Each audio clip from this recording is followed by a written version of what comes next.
So guys आज के date पे आप में से काफ़ी सारे लोग यार पीसी बिल्ड बनवा रहे हो या फिर बनवाने का सोच रहे हो, और अगर आप हमारे चैनल को फॉलो करते हो तो डेफिनेटली आप जो पीसी बिल्ड में इंटरेस्ट रखते हो। तो भाई हम लोग कई बार बहुत सारे गलतियां कर देते हैं। कई बार हम लोग ओवर क्लिक प्रोसेसर ले लेते हैं, या फिर कई बार हम लोग ओवर क्लिक ग्राफिक कार्ड ले लेते हैं और सीपीयू हम लोग कमजोर ले लेते हैं। तो आज के जो वीडियो है ना, इस वीडियो का मोटिव ये है कि अगर आप एक पहली बार पीसी बिल्ड बनवा रहे हो तो ज़्यादा कुछ खर्चा ना करके आप जो एक परफेक्ट बिल्ड कैसे बनवा सकते हो, या फिर आप इसको ऐसे भी कह सकते हो कि आप अपना पीसी बिल्ड बनवाने के टाइम अपना जो पैसा है वो कैसे सेव कर सकते हो विदाउट स्पेंडिंग टू मच। किस तरीके का कंपोनेंट्स आपको अपने बिल्ड में शामिल करने चाहिए बजट को देखते हुए, वो सारी चीज़ों के बारे में हम लोग इस वीडियो में बात करने वाले हैं कि कैसे आपका मॉनिटर चूज करना है, कैसे आपका प्रोसेसर, ग्राफिक कार्ड, मदरबोर्ड, वो सब कुछ चूज करना है, कैसे आपको एक ऑप्टिमल या फिर परफेक्ट पीसी बनानी चाहिए, वो इस वीडियो में आपको बताने वाला हूँ। तो मेक श्योर कि आप इस वीडियो को पूरा देखें। साथ में अगर आप हमारे चैनल में नए हो तो क्या कर रहे हो गाइस, चैनल को सब्सक्राइब कर दो कभी, क्योंकि हम लोग इस तरीके का ऑसम क्वालिटी कंटेंट्स हमारे चैनल में ऑलवेज लेके आते रहते हैं। एंड एज ऑलवेज गाड़ियों के हॉर्न में ज़्यादा नजर ना डालते हैं। चलो इस वीडियो को स्टार्ट करते हैं।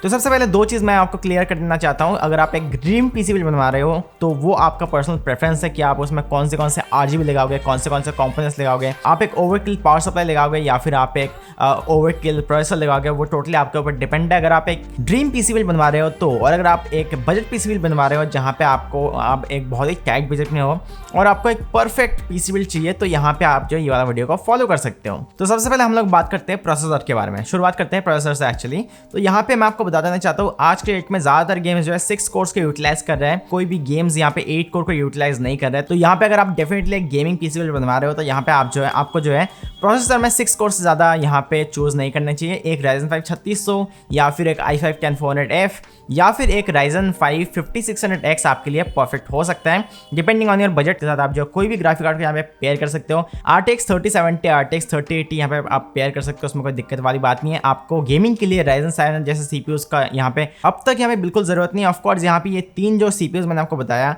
ये तीनों सीपीयूज में आपको 6 कोर्स 12 थ्रेड देखने को मिल जाता है, बट इसमें जो है बहुत सारे डिफरेंसेस हैं। ऑफ कोर्स अगर आप यहाँ पे i5 10400F लोगे तो उसमें आपको थोड़ा सा कम FPS देगा। और आज के डेट में अगर आपके पास Ryzen 5 3600 जैसे प्रोसेसर है, या फिर i5 10400 जैसे प्रोसेसर है, या फिर Ryzen 5 5600X जैसे प्रोसेसर है, तो आप उसमें सारे के सारे गेम्स को स्ट्रीमिंग या फिर गेमिंग कर सकते हो। एज मतलब साइमल्टेनियसली गेमिंग प्लस स्ट्रीमिंग दोनों ही कर सकते हो बहुत सारे प्रोसेसर के साथ। बट मुझे अक्सर एक क्वेश्चन आता है कि भाई मेरे को वीडियो एडिटिंग प्लस गेमिंग दोनों करना है, तो मैं Ryzen 5 3600 लो या फिर Ryzen 7 2700X लो। तो मैं आपको बता दूं कि आपको Ryzen 5 3600 लेनी चाहिए। पहली बात क्योंकि वो जो है एक न्यू जनरेशन का प्रोसेसर है। दूसरी बात उसमें आपको Ryzen 7 2700X से आपका जो क्लॉक फ्रीक्वेंसी है वो ज़्यादा मिलता है। भले ही उसमें कोर कम मिलता है बट वहाँ पे आपको क्लॉक फ्रीक्वेंसी ज़्यादा मिलता है। तो यहाँ पे आपका जो क्लॉक साइकिल है वो आपका Ryzen 5 2700 से Ryzen 5 3600 में ज़्यादा है। तो अब आप मेरे से पूछो कि भाई आपने तो कहा था कि एडिटिंग के लिए ज़्यादा कोर्स, ज़्यादा थ्रेड्स का ज़्यादा ज़रूरत होता है। तो भाई हाँ, ज़रूरत पड़ता है, बट यहाँ पे अगर आप side by side Ryzen 5 3600 plus Ryzen 7 2700X को साइड बाई साइड कंपेयर करते हो एडिटिंग में, तो यहाँ पे आपको ज़्यादा कुछ डिफरेंस देखने को नहीं मिलेगा एडिटिंग में, क्योंकि यहाँ पे Ryzen 7 में आपको ज़्यादा कोर्स मिलता है बट उसका क्लॉक फ्रीक्वेंसी कम है। वही वहाँ पे आपको Ryzen 5 3600 में कोर्स कम मिलता है बट वहाँ पे आपका जो एक कोर्स का जो फ्रीक्वेंसी है, क्लॉक फ्रीक्वेंसी, वो Ryzen 7 2700 से ज़्यादा है। तो मैं आपको स्टिल यही रिकमेंड करूँगा, अगर आप गेमिंग प्लस वीडियो एडिटिंग के लिए भी प्रोसेसर ढूंढ रहे हो तो आपको Ryzen का सेकंड जनरेशन को यहाँ पे अबैंडन करनी चाहिए, जानी चाहिए आपको Ryzen थर्ड जनरेशन के सीपीयू के साथ। एटलीस्ट आपको Ryzen 5 3600 लेने चाहिए। बट अगर आप यहाँ पे थोड़ा सा बजट में यहाँ पे 3600 ऐसा प्रोसेसर ढूंढ रहे हो तो मैं आपको डेफिनेटली रिकमेंड करूंगा कि आप जो है i5 10400 के साथ जा सकते हो। कोई भी यहाँ पे 6 कोर सीपीयूज, अच्छे खासे नए जनरेशन का 6 कोर सीपीयूज आपके गेमिंग के लिए बहुत ही बढ़िया होने वाला है। उससे ज्यादा यहाँ पे आपका गेम्स में यूटिलाइज नहीं होता है। अब बात करते हैं मदरबोर्ड के बारे में। तो यहाँ पे अगर आप बजट में कोई अच्छा खासा पीसी बिल्ड बनवा रहे हो तो यहाँ पे आपको मदरबोर्ड में उतना ज़्यादा स्पेंड नहीं करनी चाहिए। बेसिकली जितने सारे मदरबोर्ड्स होते हैं B450M सीरीज के, उसके बाद B550M सीरीज की, या फिर B550 नॉर्मल सीरीज के जो मदरबोर्ड होते हैं वो सारे में आपको सेम परफॉर्मेंस मिल जाएगा सारे के सारे प्रोसेसर में, ठीक है। B550 is a B550 motherboard and B450 is a B450 motherboard. वहाँ पे मैटर नहीं करता है कि यहाँ पे आप M सीरीज के मदरबोर्ड यूज कर रहे हो या फिर आप एक full size ATX motherboard use कर रहे हो, दोनों में ही आपको सेम परफॉर्मेंस मिलेगा। सिर्फ डिफरेंस आपको ये देखने को मिलेगा, एक में आपको ज़्यादा पोर्ट्स मिलता है, इसमें एक में आपको ज़्यादा SSD स्लॉट मिलता है, एक में आपको ज़्यादा अच्छा VRM मिलता है, दूसरे में आपको उतना ज़्यादा अच्छा VRM नहीं मिलता है। बट आप एक बात ध्यान से सुन लो, अगर आप एक नॉर्मल यूज़र हो, आपको थोड़ा बहुत ओवरक्लॉकिंग करना है या फिर आपको ओवरक्लॉक करना ही नहीं है, आप एक बार अच्छे से सोच लो कि आपको ओवरक्लॉक करना है कि नहीं, इतना अच्छा VRM का आप फायदा एक्चुअली में यूटिलाइज कर सकते हो कि नहीं। तो उसके बाद जो आप जो उतना अच्छा VRM वाले मदरबोर्ड में यहाँ पे आप स्पेंड कर सकते हो, क्योंकि अगर आप उतना अच्छा VRM वाला मदरबोर्ड लेते हो उसमें आप ओवरक्लॉकिंग नहीं करते हो तो क्या फायदा है, आपको नॉर्मल मदरबोर्ड से भी काम चल जाएगा। बट मैं आपको एक और चीज़ क्लियर कर देना चाहता हूँ, जितने सारे मदरबोर्ड मैन्युफैक्चरर ब्रांड्स आते हैं जैसे कि ASRock, Gigabyte, Asus, उसके बाद MSI, सारे के सारे मदरबोर्ड नॉर्मल यूजर्स के लिए एकदम परफेक्टली काम करेगा। अगर आप एक नॉर्मल यूजर हो, आपको ओवरक्लॉकिंग वगैरह नहीं करना है, उसमें आपको जो एक Ryzen 7 CPU डालना है, उसमें आपको जो एक Ryzen 5 CPU डालना है, आप जो है बहुत ही आराम से डाल सकते हो। नॉर्मल यूजर्स में सारे के सारे VRM जो है सेम काम करेगा अगर आप यहाँ पे ओवरक्लॉकिंग नहीं करते या फिर थोड़ा बहुत ओवरक्लॉकिंग करते हो। एंड वो जो आप stress test VRM stress test देखते हो कि यहाँ पे इस मदरबोर्ड का VRM थोड़ा सा कमजोर है, इस मदरबोर्ड का VRM थोड़ा सा यहाँ पे ज़्यादा पावरफुल है, वो आपका CPU को यहाँ पे 1 घंटा 2 घंटा यहाँ पे स्ट्रेस टेस्ट करने के बाद उसका जो VRM है वो टेस्ट किया जाता है। तो आप में से जो लोग गेमिंग करते हैं उन लोगों का CPU जो है 100% लोड पे यहाँ पे 1-2 घंटा तो चलता ही नहीं है, मैं आपको दावे के साथ कह सकता हूँ, क्योंकि यहाँ पे गेम्स जो है बहुत कम यूटिलाइज करता है। ज़्यादातर यहाँ पे रेंडरिंग टास्क में आपका CPU ज़्यादा ज़रूरत पड़ता है। तो अगर आप यहाँ पे गेमिंग के लिए कोई मदरबोर्ड ले रहे हो तो यहाँ पे आपको VRM को उतना ज़्यादा माथामारी करने का ज़रूरत नहीं है, क्योंकि ज़्यादातर गेम्स जो है GPU डिमांडिंग होता है इंस्टेड ऑफ CPU डिमांडिंग। बहुत कम ही गेम्स है जो कि CPU डिमांडिंग होता है। और अगर आप यहाँ पे 1080p में गेमिंग करते हो तो आपका CPU में थोड़ा सा स्ट्रेस पड़ेगा, बट यहाँ पे ऐसा नहीं है कि आपका 2-3 घंटे यहाँ पे 100% लोड पे CPU चलेगा, ऐसा बिल्कुल भी नहीं होता है। अगर आप यहाँ पे डिसेंट प्रोसेसर लेते हो तो गेमिंग के लिए कोई भी यहाँ पे आप मदरबोर्ड ले सकते हो, Gigabyte का ले सकते हो, Asus का ले सकते हो, सारे के सारे सेम काम करेगा। अगर आपको ओवरक्लॉकिंग करना है, मतलब कि करना ही है, आप एक ओवरक्लॉक एंथुसियास्ट हो, तो यहाँ पे आप जो है उतना अच्छा VRM वाला मदरबोर्ड ले सकते हो। बाकी काम के लिए सारे के सारे मदरबोर्ड्स का जो VRM है वो डिसेंट है, आप उसमें जो है Ryzen 7, Ryzen 5 जैसे CPUs को चला सकते हो। तो यहाँ पे मैं आपको रेकमेंड करूँगा कि आप जो मदरबोर्ड में उतना ज़्यादा स्पेंड ना करें। अगर आपको यहाँ पे मिनी 8X वाला मदरबोर्ड पसंद नहीं है तो यहाँ पे डेफिनेटली आप जो 8X वाले मदरबोर्ड के साथ जा सकते हो। बट अगर आपका बजट कम है, अगर आप एक बहुत टाइट बजट में हो, तो आपको जो 80X साइज मदरबोर्ड के बारे में उतना चिंता करने का बिल्कुल भी जरूरत नहीं है। आप जो है एक B50M या फिर इंटेल की तरफ से आने वाला B460M वाला मदरबोर्ड चूज कर सकते हो विदाउट एनी इश्यूज। तो आपको जो है बहुत ही बढ़िया परफॉर्मेंस मिलेगा। यहाँ पे आपको जो है X570 जैसा मदरबोर्ड बिल्कुल भी खरीदने का जरूरत नहीं है। बट यहाँ पे अगर आप आज के डेट में Ryzen का 5000 सीरीज के साथ यहाँ पे PC बिल्ड करने का सोच रहे हो तो आपको जो है B550 सीरीज के साथ जानी चाहिए। बट अगर आपके पास ऑलरेडी एक B450 मदरबोर्ड है तो आपको, मुझे नहीं लगता कि आपको B550 में अपग्रेड करना चाहिए या फिर X570 पर अपग्रेड करनी चाहिए, क्योंकि नेक्स्ट जो AMD का जनरेशन का CPU निकलने वाला है उसमें जो AMD का सॉकेट चेंज हो जाएगा, उसमें जो DDR5 आने वाला है। तो डेफिनेटली अगर आप एक महंगा वाला X570 ले लेते हो अभी के टाइम में, या फिर आप जो है B450 से B550 में अपग्रेड कर लेते हो, तो आई गेस आपका पैसा बर्बाद जाएगा। आप ऐसा बिल्कुल मत करो। ओनली अगर आप यहाँ पे नया PC बनवाने का सोच रहे हो विद Ryzen 5000 सीरीज प्रोसेसर, तो ही आप जब B550 सीरीज के मदरबोर्ड के साथ जाएं। आपको X570 लेने का भी जरूरत नहीं है unless you really overclock your CPU at 5 GHz या फिर 4.9 GHz, तो ही आप जो है X570 के साथ जाए। बाकी आपका गेमिंग PC के लिए B550 या फिर B450 मदरबोर्ड रियली इनफ होने वाला है। बात करते हैं रैम के बारे में, तो यहाँ पे आजकल के जो गेम्स आ रहे हैं तो डेफिनेटली ज़्यादातर गेम्स जो है यहाँ पे आपको 12GB रैम रेकमेंड करता है। बट यहाँ पे हाँ 12GB रैम रेकमेंड करते हैं। तो शुरुआत में आप जो है एक 8GB रैम ले सकते हो, उसमें कोई बुराई नहीं है। अगर आप यहाँ पे 1080p गेमिंग करते हो तो 8GB RAM should be enough for your gaming. But अगर आपका रैम कम पड़ता है तो बाद में जाके आप जो 8GB रैम लगा सकते हो, उसमें कोई दिक्कत नहीं है। बट शुरुआत में अगर आपका बजट एकदम बजट में हो तो आपको जो है 8GB रैम लेनी चाहिए, क्योंकि यहाँ पे अगर आप 16GB रैम लगाने के चक्कर में आप जो है ग्राफिक कार्ड में चिप आउट कर देते हो या फिर प्रोसेसर में चिप आउट कर देते हो तो आप जो है उसको बाद में बदल नहीं सकते हो। बट यहाँ पे अगर आप रैम में थोड़ा सा कॉम्प्रोमाइज़ करते हो पहले लेट्स से 8GB रैम ले लेते हो तो आप जब बाद में एक सिंगल रैम स्टिक लगा ही सकते हो। रैम का प्राइस भी अभी बहुत कम चल रहा है, तो यहाँ पे आप जो वो चीज़ कर सकते हो। तो यहाँ पे आपके पास दो ऑप्शन, अगर आप एकदम बजट में हो तो आप जो 8GB रैम के साथ जा सकते हो। बट अगर आपके पास बजट का कोई कमी नहीं या फिर थोड़ा सा ज़्यादा बजट है तो यहाँ पे आप जो है 16GB रैम के साथ जाओगे तो आपके लिए आइडियल चॉइस होने वाला है। हार्ड ड्राइव और SSD का बात हम लोग यहाँ पे नहीं कर रहे, क्योंकि यहाँ पे हार्ड ड्राइव और SSD आपका पर्सनल प्रेफरेंस है, आपको कितना स्टोरेज चाहिए वो आप ही जानो। तो यहाँ पे आप जो हार्ड ड्राइव और SSD अपने हिसाब से लगा सकते हो। आपको 250GB लगाना है, आपका 500GB लगाना है, आपको 2, 3, 4 TB लगाना है। मेरे पास पर्सनली 20 TB का हार्ड ड्राइव है एंड वो भी मेरे लिए इनफ नहीं है, क्योंकि मैं बहुत सारी चीज़ें स्टोर करता रहता हूँ। तो यहाँ पे हार्ड ड्राइव एंड SSD आप अपने हिसाब से चूज़ कर सकते हो, क्योंकि वो आपका पर्सनल प्रेफरेंस है। बाकी अगर हम लोग बात करते हैं पावर सप्लाई के बारे में, तो मैं आपको बता दूँ कि आप जो कंपोनेंट्स यहाँ पे चूज़ कर रहे हो उसका एक बार आप जो है जो पावर सप्लाई कैलकुलेटर जो वेबसाइट से वो कूलर मास्टर की तरफ से आता है, वहाँ पे आप एक बार चेक कर लो कि ये मैं कंपोनेंट्स ले रहा हूँ, तो जो एक्चुअल रिजल्ट आ रहा है कि आपका पीसी जो है कितना पावर ड्रॉ करेगा, तो आपका सारे के सारे कंपोनेंट्स का टोटल जो पावर वॉटेज है या फिर पावर कंजम्पशन है वो वहाँ पे शो कर देगा। तो मेरा रिकमेंडेशन यही होता है कि जो भी आपका वहाँ पे शो करेगा कि अगर आपका सारे के सारे जो कंपोनेंट्स या फिर पीसी पार्ट्स है वो 400 वाट ले रहा है, तो मेरे हिसाब से आपका 500 वाट लेनी चाहिए, मतलब 100 वाट उससे ज़्यादा लेनी चाहिए फॉर मोर सेफर साइड। बाकी जो 80+ गोल्ड सर्टिफिकेशन है, 80+ ब्रोंज सर्टिफिकेशन है या फिर 80+ प्लैटिनम सर्टिफिकेशन है, वो आपका पर्सनल प्रेफरेंस है, क्योंकि ये जो सर्टिफिकेशन है ना ये आपका प्राइस को भी इंक्रीज करता है। और ये सेम चीज़ है, मतलब फ्रिज में जैसे होता है 3 स्टार फ्रिज, 5 स्टार फ्रिज, मतलब 5 स्टार एनर्जी एफिशिएंसी, हमारे जो पावर सप्लाई है उसमें भी इस तरीके का यहाँ पे 80+ gold, bronze and silver, platinum उस तरीके का होता है। तो वो आपका टोटली बजट के ऊपर डिपेंड करता है। अगर आपके पास बजट है तो यहाँ पे आप 80+ गोल्ड वाला पावर सप्लाई ले सकते हो, आप एक मॉड्यूलर पावर सप्लाई ले सकते हो।